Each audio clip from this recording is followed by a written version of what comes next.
नमस्कार, आदाब, सत श्री अकाल। अभी जो ये माहौल चल रहा है सड़क पर, जो कितने ही श्रमिक, कितने मज़दूर सड़क पर ये दर-बदर हैं। एक फ़ोटो आज मैंने देखा जो शायद नया-नया वायरल हुआ फ़ेसबुक पर, जिसमें उन लोगों का, उन भारतीयों का, हिंदुस्तानियों का ज़िक्र करा गया है जो कि विदेश से बाई एयर लाए गए। तो लखनऊ का वो फ़ोटो है, उसमें लिखा है कि विदेश से वतन वापसी पर जिला प्रशासन द्वारा भारतीयों का हार्दिक अभिनंदन। और एक नीचे फोटो है जिसमें मजदूर लोग आ रहे हैं, लेकिन पुलिस जो है बैरिकेडिंग लगाकर उनको रोके हुए है और आगे नहीं आने दे रही है। मुझे एक शेर की दो लाइनें याद आई। जो मुहाजिर थे वो बाइज्जत हम वतन लौटे। जो मुहाजिर थे बाइज्जत हम वतन लौटे। अरे साहब, हम तो वतन में ही रहे, फिर क्यों दर बदर हुए। एक फोटो जो है उसमें ये आया कि एक फोटो जिसमें ब्लैक एंड वाइट फोटो है, उसमें भी सेम यही कंडीशन है, जैसे कि लोग अपने कंधों पर सामान ला दे या अपने बच्चों को ला दे या बुजुर्ग को ला दे और पैदल चल रहे हैं। किसी के पैर में जूता है नहीं है, किसी के पैर में चप्पल नहीं है और पैदल चले जा रहे हैं। ब्लैक एंड वाइट फोटो, और लिखा है कि 1947 का भारत। और साथ में एक फोटो आई है, उसमें लिखा है 2020 का भारत। सेम यही है, बस वो फोटो कलर है। सेम ऐसे ही बिल्कुल मजदूर चल रहे हैं, नंगे पैर हैं, चप्पल नहीं है, सरों पर कंधों पर बोझ है या कोई किसी बच्चों बुजुर्गों को बैठाए हुए हैं। मैं आपको अर्ज करूं कि मैं बचपन से ही, जो मेरे पिताजी या ताऊ जी की उम्र के लोग थे, मैं उनके साथ ही ज़्यादा मेरी संगत, उनके साथ ज़्यादा सोहबत रही मेरी। एक शौक था बुजुर्गों के साथ बैठने का, उनके साथ पुरानी बातें उनसे सुनने का।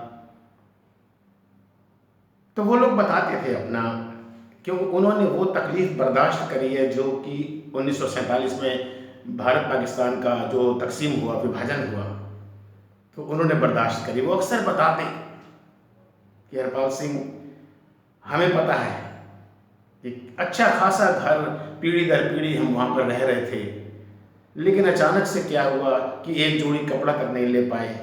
बस ये गदर तो हो ही रहा था कि भाई हिंदुस्तान पाकिस्तान तकसीम होने वाला है, लेकिन हम इतना संजीदगी से इस टॉपिक को नहीं ले रहे थे। लेकिन अचानक से ऐसी सरगर्मियाँ, ऐसी हलचल हुई कि रातों रात हमें घर छोड़ना पड़ा।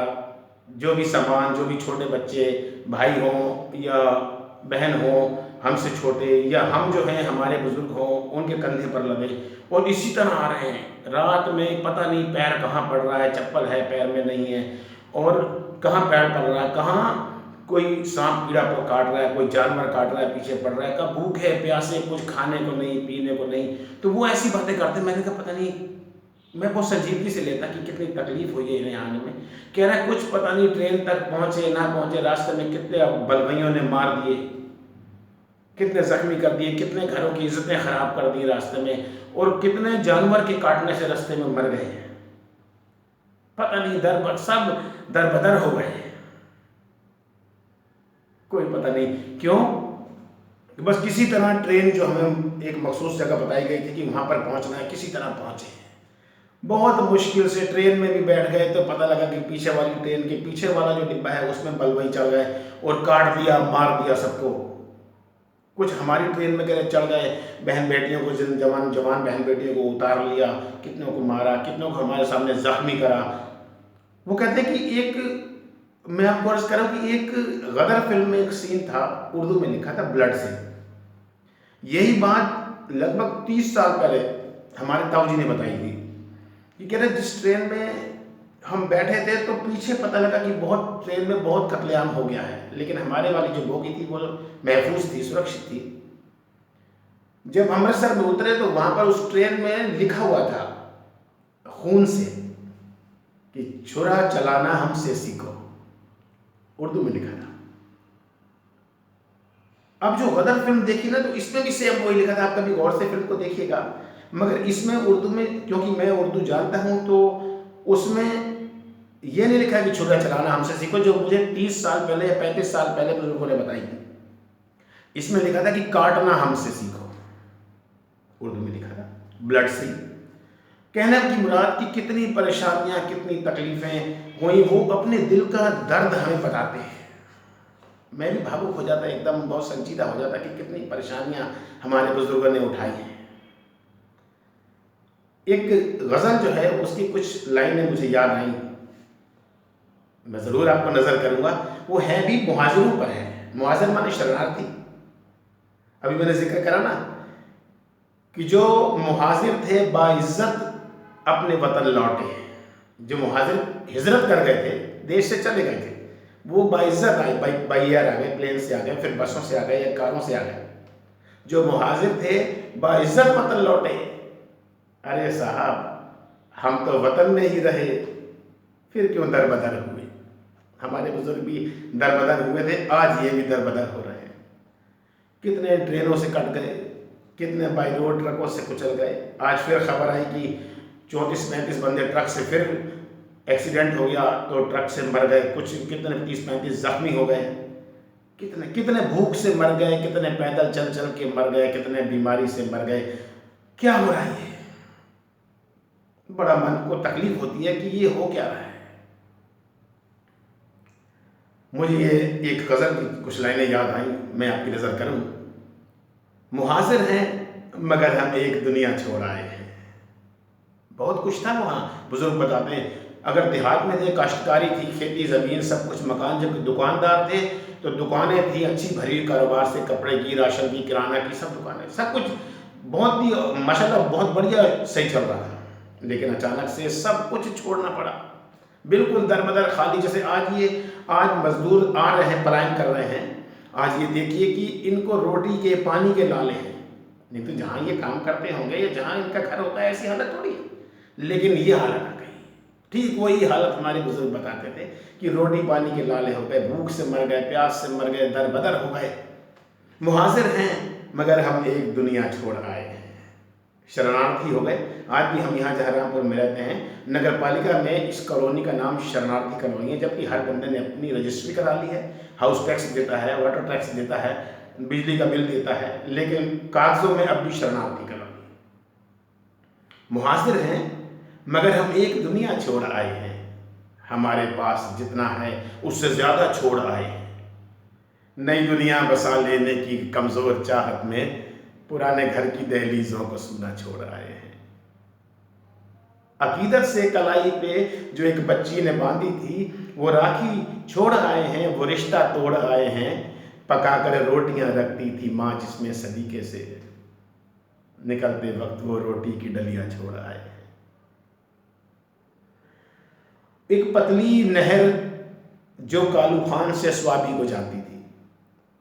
बुजुर्ग बताते कि हमारे गांव का नाम जो है उस वक्त कालू खान था, उसकी तहसील स्वाबी, ज़िला मर्दान, और जो स्टेट था, सूबा था, वो सूबा सरहद कह लें। अब उसका नाम KPK खैबर पख्तूनख्वा हो गया। जो गांधी जी के साथी थे, सरहदी गांधी या सीमांत गांधी, खान अब्दुल गफ्फार खान, वो उसी इलाके के रहने वाले थे। मुहाजिर हैं मगर हम एक दुनिया छोड़ आए हैं, हमारे पास अब जितना है उससे ज़्यादा छोड़ आए हैं। नई दुनिया बसा लेने की कमज़ोर चाहत में पुराने घर की दहलीजों को सूना छोड़ आए हैं। अकीदत से कलाई पे जो एक बच्ची ने बांधी थी, वो राखी छोड़ आए हैं, वो रिश्ता तोड़ आए हैं। पकाकर रोटियां रखती थी माँ जिसमें सलीके से, निकलते वक्त वो रोटी की डलियां छोड़ आए हैं। किसी की आरज़ू के पाँव में जंजीर के बांधी थी, किसी की ऊन की तीली में फंदा छोड़ आए हैं। जो हर रोज़ दो आंखें हमारा इंतज़ार करती थीं, शाम उन आंखों को इंतज़ार करता छोड़ आए हैं। बताते हैं कि हमारे जो पापा थे, छोटे थे, बचपन था, कह रहे हैं वो जो नहर जाती थी हमारे गांव कालू खान से, जो पहाड़ से आती थी पीछे, कालू खान से होकर स्वाबी हमारी तहसील की तरफ जाती थी। बहुत ठंडा पानी था, तो पूरा दिन हम वहाँ पर, बचपना था तो पूरा दिन ही उसमें खेलते रहते, नहाते कूदते, बचपन वहाँ बीता हमारा। जो एक पतली नहर कालू खान से स्वाबी को जाती थी, वही अपने बचपन की अटखेलियां छोड़ आए हैं। यकीन आता नहीं, लगता है कच्ची नींद में शायद, हम अपना घर गली अपना मोहल्ला छोड़ आए हैं। हमारे लौट आने की दुआएं करता रहता है वो एक चिड़ियों का जत्था जो हम अपनी छत पे छोड़ आए हैं। हम अपने साथ ले आए हैं तस्वीरें तो शादी की। हम अपने साथ, देखिए पूरी जिंदगी तकसीम हो गई, दरबदर होना, कुछ वहां रह गया, कुछ रास्ते में बिछड़ गया, साथ चले थे सब मगर किसी को याद कुछ नहीं। कोई कहीं रह गया और कोई कहीं निकल गया, सब दरबदर हो गए।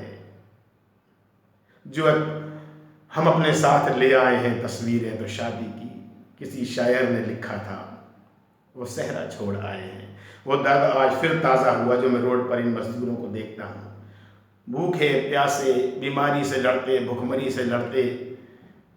एक बंदा तो अपना बैल मर गया तो उसी में जुटा हुआ है, एक औरत जिसका बच्चा चल नहीं पा रहा वो अपने ब्रीफकेस पर ही बच्चे को बैठा कर खींच रही है, और मंजिल पता नहीं कितनी दूर है, 1000 किलोमीटर, 1500 किलोमीटर, 2000 किलोमीटर। बहुत तकलीफ है, बहुत तकलीफ। मैं सारे अपने फेसबुक मित्रों से, फेसबुक दोस्तों से ये गुजारिश करूंगा, आपके पास से कोई भी ऐसा मुसाफिर जो ऐसा वक्त का मारा हुआ गुजरता है, निकलता है, जाता है, ज़रूर उसकी मदद करें। भले ही उसको 1 गिलास पानी, 2 गिलास पानी ही दे दें, भले ही उसको नगद पैसों से मदद करें, भले ही उसको कुछ खाने पीने के लिए, भले ही उनके बच्चों के लिए टॉफ़ी और उनकी हौसला अफजाई करें ज़रूर।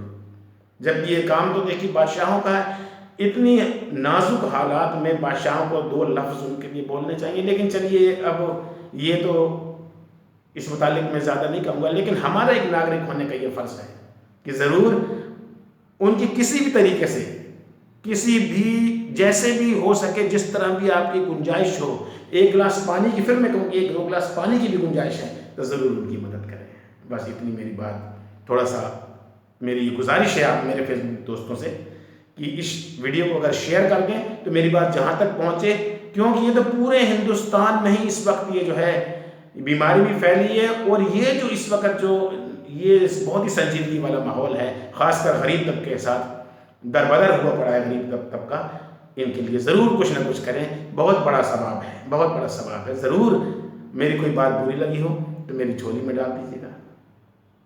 नमस्कार, आदाब, सत श्री अकाल।